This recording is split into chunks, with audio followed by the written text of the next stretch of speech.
Pyramids burning, Ottoman crescents rising. Steel helmets gleaming with blood. The world was being rewritten, violently, permanently, without mercy. What took centuries to build was destroyed in weeks. Ancient civilization swept away like dust, erased from the earth forever. From burning Mexico to golden Peru, from Vienna's walls to Germany's churches, the world was being conquered, converted, and completely transformed. The 16th century, Part 2. Conquest of Empires. 20 years that destroyed civilizations and changed human history forever. Selim the Grim transformed the Ottoman Empire into the world's greatest superpower, conquering Egypt, seizing the Caliphate, doubling territory in 8 years. Portuguese ships controlled spice routes from Lisbon to the Maluku Islands. Trading posts across Africa, India, and Southeast Asia, maritime empire without equal. Martin Luther's 95 Theses ignited a firestorm across Germany. The Catholic Church was under attack, Europe's religious unity beginning to shatter. Babur, descendant of Genghis Khan and Timur, invaded India and established the Mughal dynasty, reshaping the subcontinent for centuries to come.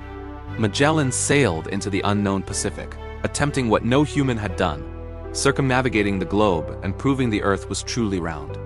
In the Americas, Aztec and Inca empires flourished in isolation. Millions lived and built, completely unaware their destruction was sailing toward them. In 1520, young Suleiman ascended the Ottoman throne. The Golden Age was beginning, and Europe was about to face its greatest nightmare. The stage was set, the players in position. Now the conquest begins.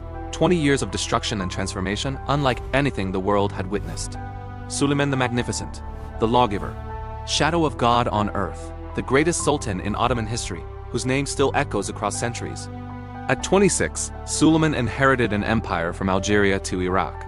But for this ambitious sultan, inheritance was merely a starting point. His court at Topkapi Palace dazzled every visitor. European ambassadors returned speechless, describing grandeur that made their own kings look provincial. Suleiman commanded the most powerful military on earth. Elite janissaries, devastating cavalry, finest artillery, a force no European army could match. At his side stood Ibrahim Pasha, Grand Vizier and closest friend. The administrative genius who turned Suleiman's visions into reality across 3 continents. Suleiman studied his maps with calculating eyes. Europe lay fractured by religion, weakened by rivalries, ripe for conquest, full of opportunity. First, an irritation needed removing. Rhodes, fortress of the Knights Hospitaller, sat like a Christian dagger in Ottoman waters, threatening sovereignty. Summer 1522. 400 Ottoman ships carrying 100,000 soldiers sailed toward Rhodes, the largest amphibious assault the Mediterranean had witnessed. The Knights had built the strongest fortifications in the Mediterranean, legendary walls, unquestioned courage. But only 7,000 against an Ottoman ocean. For 6 months, cannons hammered walls. Miners tunneled beneath. Assault after assault crashed against defenses. Magnificent courage, but mathematics cannot be defied. Christmas Day 1522, the Knights surrendered. Suleiman allowed honorable departure with weapons and relics. Mercy proved mightier than cruelty. Suleiman entered Rhodes as magnanimous conqueror. Military genius combined with chivalric honor. Europe feared him, but also respected him deeply. With Rhodes fallen, the eastern Mediterranean became an Ottoman lake. Christian shipping trembled at every Ottoman sail. The sea belonged to the Sultan. The fall of the Aztecs. A civilization of millions destroyed by a handful of men driven by gold, God, and unimaginable audacity. 1519. Hernan Cortes landed in Mexico with 600 soldiers, 16 horses, few cannons. With this tiny force, he planned to conquer an empire. Aztec messengers raced to Montezuma. Strange pale beings from the sea, riding enormous creatures, carrying thunder weapons. Ancient prophecies stirred with terror. Cortes ordered his own ships destroyed. No retreat, no escape. His men would conquer or die, the only 2 options available to them. His most powerful weapon was a woman. La Malinche, indigenous translator, became his voice, intelligence network, and bridge to a world he couldn't understand. Cortes marched inland toward the Aztec capital. He discovered something crucial. The Aztecs were hated by peoples they had conquered and subjugated. The Tlaxcalans joined Cortes with thousands of warriors. Not simply Spanish conquest, indigenous revolution, with Spanish soldiers as spearhead of native vengeance. Then they saw Tenochtitlan, a shimmering city of 250,000 on a lake, adorned with pyramids. Nothing in Europe compared. Montezuma received Cortes with ceremony and fatal hesitation. Was this the returned god Quetzalcoatl? Uncertainty paralyzed the most powerful ruler in the Americas. Spanish entered as guests, became captors. Courts seized Montezuma, holding the emperor hostage inside his own palace, inside his own capital city. Aztecs rose in furious rebellion. La Noche Triste, Night of Sorrows. Spanish driven from the city in desperate, bloody retreat across the causeways. Courts lost half his men. Hundreds drowned, dragged down by stolen gold. Devastating defeat. But Courts never accepted defeat as final. From Tlaxcala, Courts rebuilt. More soldiers from Cuba, indigenous allies swelling ranks. Counterattack planned with cold, methodical, merciless precision. The deadliest weapon was already unleashed. Smallpox swept through Tenochtitlan, European disease with no Aztec immunity, killing tens of thousands silently. Montezuma dead, successor dead from smallpox. Young Cuauhtémoc rallied his weakened, plague-ravaged people for a desperate final stand against annihilation. May 1521. Courts blockaded the lake, cut aqueducts, sealed causeways. Tenochtitlan was trapped, slowly, agonizingly strangling to death. 75 days the siege ground on. Block by block, building by building destroyed. Aztecs fought with suicidal bravery, but starvation was unbeatable. Final assault was apocalyptic. Warriors fought for every pyramid, every street. Women threw stones from rooftops. Civilization dying on its feet, refusing surrender. August 13, 1521, Cuauhtémoc captured. Last Aztec emperor in chains. Empire that ruled Mexico for 2 centuries, utterly destroyed. Tenochtitlan lay in ruins. 200,000 dead from war, starvation, disease. The stench of death hung over the shattered lake city. On Tenochtitlan's rubble, Spanish built Mexico City. Temple stones became church foundations. New world constructed upon the grave of the old. Aztec gold flowed to Spain. But real wealth came from silver mines, haciendas, forced labor of millions, colonial exploitation on industrial scale. Greatest demographic catastrophe in history followed. Indigenous population collapsed from 25 million to 1 million within a century. Disease finished what conquest began. Where temples reached toward Aztec gods, Catholic churches rose. Ancient traditions banned, sacred books burned. Spiritual conquest followed military conquest completely. Luther at Worms, while empires fell in Americas. One monk was about to stand before Christendom's most powerful ruler and refused to bend. April 1521. Luther summoned before the imperial diet at Worms. Emperor Charles V presiding, religion's greatest trial about to begin. Charles V was 21, ruling the largest empire in European history. Spain, Netherlands, Austria, Italy, American colonies, all answering to this Habsburg monarch. Luther's journey to Worms became triumphal procession. Thousands cheered the reformer. Most famous and controversial man in Europe, loved passionately by common people. Luther entered Worms, city electric with tension. Every inn packed. Everyone knew they were witnessing something that would echo through all of history. Luther stood before emperor and princes, books stacked before him. The question devastating, would he take back everything he had written and preached? Luther could not and would not recant. Conscience captive to God's word, going against conscience neither right nor safe. The break, absolute and irreversible. Luther declared outlaw, anyone could kill him legally. Books burned, followers persecuted. Full weight of imperial power crashing down upon one single monk. Frederick the Wise staged fake kidnapping, hiding Luther in Wartburg Castle. Reformer vanished, but revolution had already escaped beyond anyone's control. In Wartburg, Luther translated the New Testament into German in 11 weeks, creating not just religious text, but masterpiece defining the German language. Luther's German New Testament sold out instantly. Ordinary Germans reading scripture in their own tongue. Printing press multiplied thousands, knowledge could not be controlled. Reformation spread like wildfire. City after city abolished Catholic practices. Prince after prince chose Protestantism. Religious map redrawn permanently and violently. Luther's spiritual freedom interpreted as earthly liberation. Peasants crushed under feudal oppression heard promise of equality and prepared to rise in revolution. The Habsburg Empire. Through strategic marriages and inheritances, one family accumulated more territory than any dynasty since Rome, a superpower terrifying every rival. Charles V's burden, Spain, American colonies, Netherlands, Austria, parts of Italy, Burgundy, Philippines. No human had ever ruled so much territory. Sun never set on Charles's empire, literally true. Night over Spain meant daylight in Americas. America's darkening meant dawn over Asian possessions. Ruling this empire was impossible. Charles traveled constantly, fought on every front simultaneously, crossing Alps, sailing Mediterranean, aging decades in mere years. American treasure funded everything. Spanish galleons crossed Atlantic, loaded with gold and silver stolen wealth, financing Habsburg wars across the entire globe. France was Charles's greatest rival. Surrounded by Habsburg territory, France fought desperately to break encirclement. Decades of devastating wars resulting across Europe. Francis I, flamboyant, charming, reckless. Determined France would never bow to Habsburg power, willing to make any alliance to prevent it. Battle of Pavia, 1525. French army destroyed. King Francis captured, dragged from battlefield as prisoner. Europe stunned into complete disbelief. Francis imprisoned in Madrid, forced to sign humiliating treaty. Released, he repudiated everything. Treaty signed under duress meant absolutely nothing to him. Francis allied with Suleiman the Magnificent, Christian king joining Muslim sultan against fellow Christian emperor. Realpolitik born in its most shocking form. Suleiman invades Europe. The sultan turned northward toward Christian heartland. Most terrifying campaign since Mongol invasions 3 centuries earlier was beginning. Spring 1526. 100,000 Ottoman soldiers marched into Hungary. Largest army ever assembled, heading straight for Europe's heart. Hungarian King Louis, barely 20, desperately outnumbered. He called for Christian help. None came.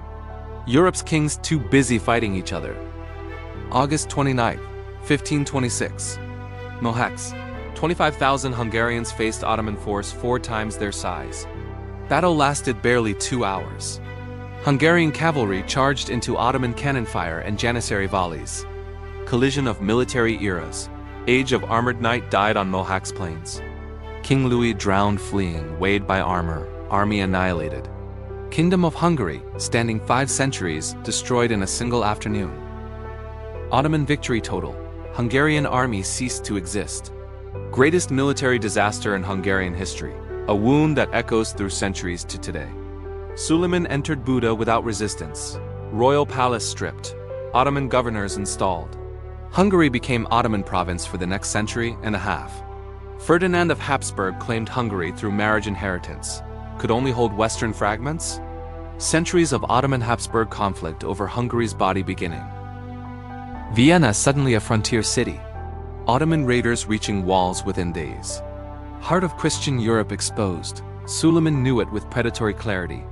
Ottoman territory from Vienna's gates to Arabian deserts, Algeria to Iraq. Christian Europe never so small, never felt so desperately vulnerable before. Siege of Vienna, 1529. Western civilization's fate hanging in balance. If Vienna fell, Germany, Italy, all Europe open to Ottoman armies. September 1529. 120,000 Ottoman soldiers before Vienna's walls. Largest force ever threatening Europe's heart, unstoppable tide approaching. Vienna's garrison, barely 20,000. Austrian soldiers, German mercenaries, Spanish veterans. Strengthening walls, digging trenches, preparing for impossible, overwhelming odds. Suleiman's camp was a city, thousands of tents to the horizon. Sultan's pavilion a palace of silk and gold, magnificent even in war. Nature conspired against Ottomans. Rains turned roads to mud, delaying heavy siege cannons. Guns that shattered roads stuck far behind, critical disadvantage. Without heaviest cannons, Ottomans used mines and infantry assault. Wave after wave against walls. Defenders fought with desperate fury, knowing surrender meant death. Elite janissaries hurled against every breach. Hand-to-hand combat in rubble, walls taken and retaken. Somehow impossibly, defenders held firm through every assault. October arrived. Army suffering cold, disease, supply shortages, winter approaching. Walls still standing. Time, the one enemy no army defeats, running out. October 14th, final desperate assault failed. Suleiman made painful decision to withdraw. Siege lifted. Vienna survived against all odds and all expectations. Ottoman retreat from Vienna. Historic turning point. First time Suleiman's army failed. Myth of Ottoman invincibility, cultivated for 2 centuries, cracked forever. Vienna celebrated. Church bells rang across Europe. Prayers from every cathedral. Christendom saved, for now. But everyone knew Ottomans might return. Suleiman dismissed Vienna as minor fortress not worth effort. Privately, the lesson was clear. Expansion into Central Europe had reached its painful limits. Reformation wars begin. While empires clashed eastward, different war erupted within Christendom. Protestant against Catholic, faith against faith, no mercy either side. 1524, largest uprising in European history. 300,000 peasants rose against feudal lords, burning with Luther's freedom and centuries of rage. Peasants published 12 articles: abolition of serfdom, fair rents, elected pastors, moderate demands. But to nobility, any challenge was intolerable revolution. Luther shocked everyone. Furious pamphlet urging princes to crush rebellion without mercy. Reformer chose order over equality. Peasants felt betrayed beyond words. Princes crushed uprising brutally. 100,000 peasants slaughtered, massacred by Christian princes claiming to follow Luther's gospel of grace.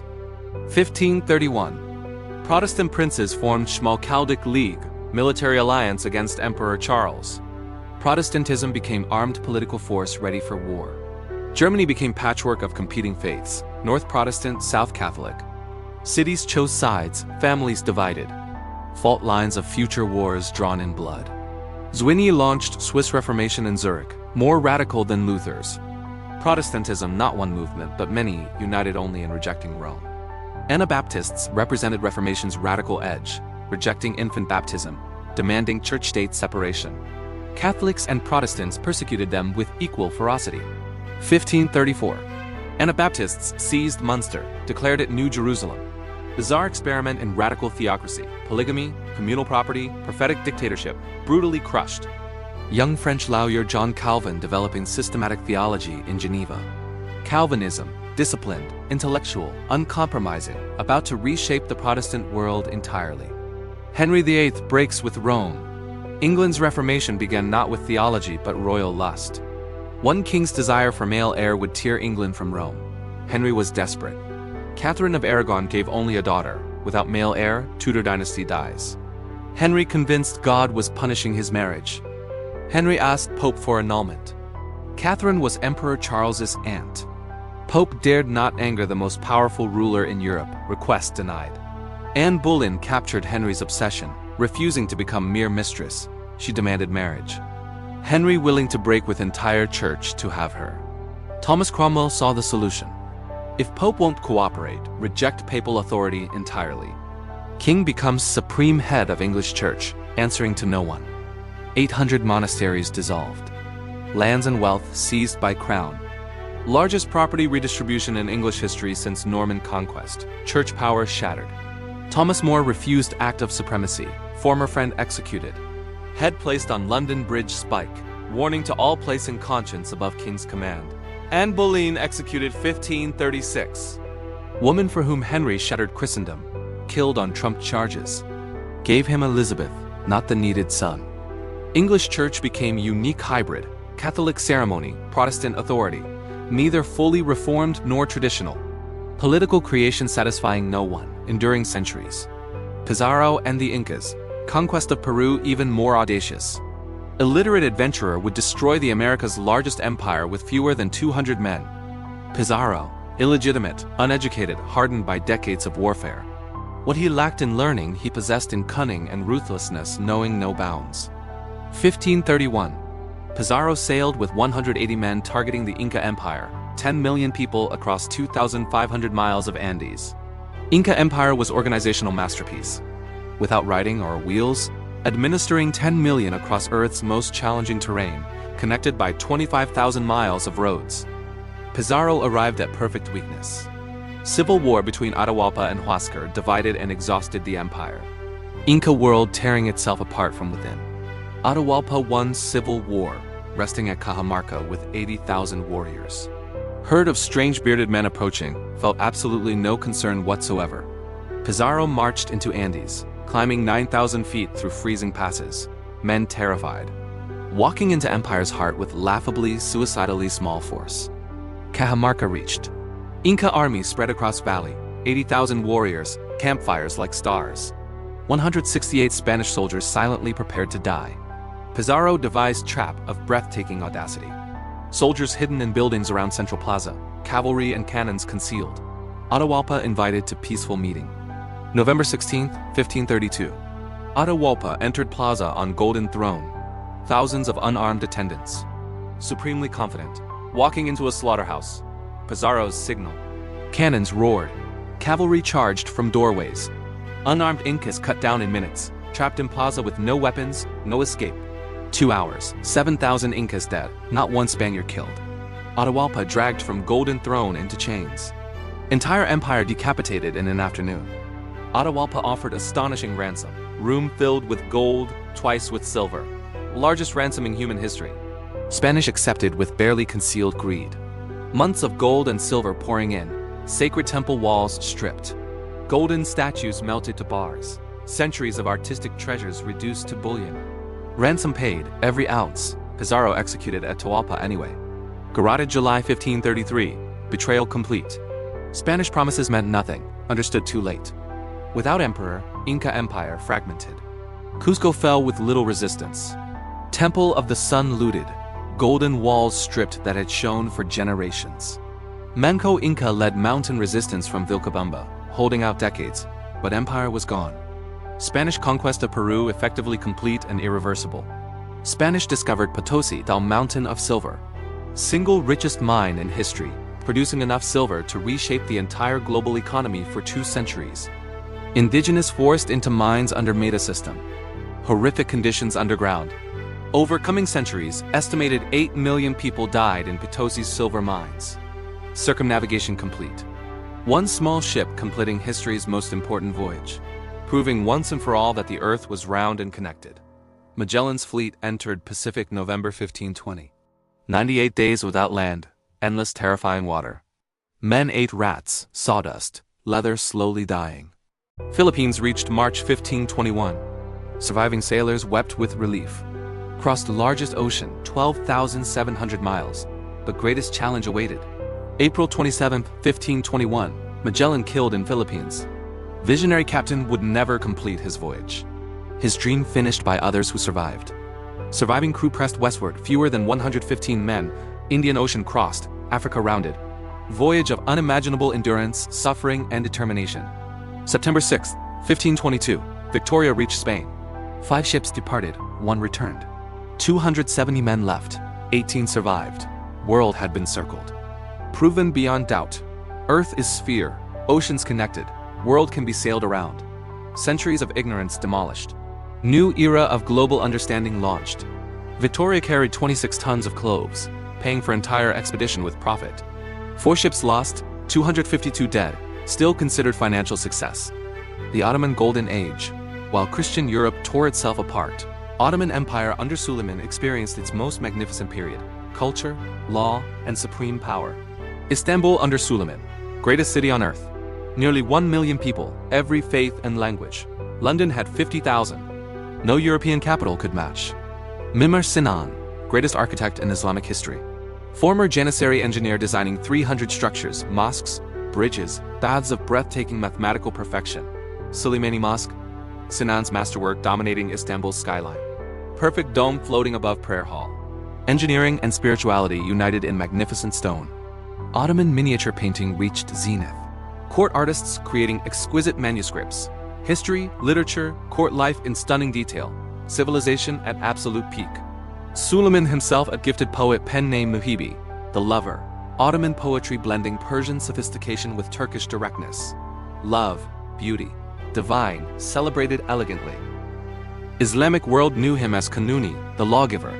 Comprehensive legal system regulating taxation, criminal justice, land rights with remarkable fairness and lasting precision. Ottoman tolerance remarkable for the era. Jews expelled from Spain welcomed. Christians and Jews free to practice faith, run businesses, live in relative peace. Ottoman trade routes connected 3 continents. Merchants from Venice, Persia, India, Africa converging. Empires straddling world's most important crossroads, taxing everything passing through. Hurrem Sultan, born Roxolana, captured Ukrainian slave, becoming Suleiman's wife and most powerful advisor. Former slave shaping policies of world's greatest empire. 1540, world transformed. 20 years remaking the planet. Ancient civilizations erased, empires risen, religion split, global power shifted, never to be reversed. Compare 1520 with 1540, Aztec and Inca empires gone. Ottoman at peak, Protestantism spreading. World of 1520, completely unrecognizable now. Spain ruled American Empire from Mexico to Chile, largest colonial territory ever. Gold and silver flowing eastward in quantities reshaping the global economy. Religious map permanently redrawn. Northern Germany, Scandinavia, Switzerland. England broken from Rome. Medieval Catholic unity shattered, never to be reassembled. Ottoman Empire across 3 continents, largest and most powerful state on earth. Sultan's word law for tens of millions from Vienna's gates to Indian Ocean. In India, Humayun struggled maintaining Mughal Empire, even losing throne temporarily. But dynasty would recover, greatest Mughal glories still lay ahead. Portugal and Spain divided the non-Christian world between themselves. Pope's line splitting globe into exploitation spheres. European global domination officially beginning. But the century was only half complete. These conquests and reformations were merely prologue. Coming next, wars of religion drowning Europe in blood. Part 3. Wars of Religion. Forces unleashed by Luther, Henry, Calvin exploding into warfare. Catholic against Protestant. Kingdom against kingdom. Most violent chapter beginning. Council of Trent. Counter-Reformation. Elizabeth I. Philip II. Ivan the Terrible. French Wars of Religion. All awaiting in Part 3. Empires clashed across the globe. The Aztecs fell to Spanish steel, while the Ottomans threatened the heart of Europe.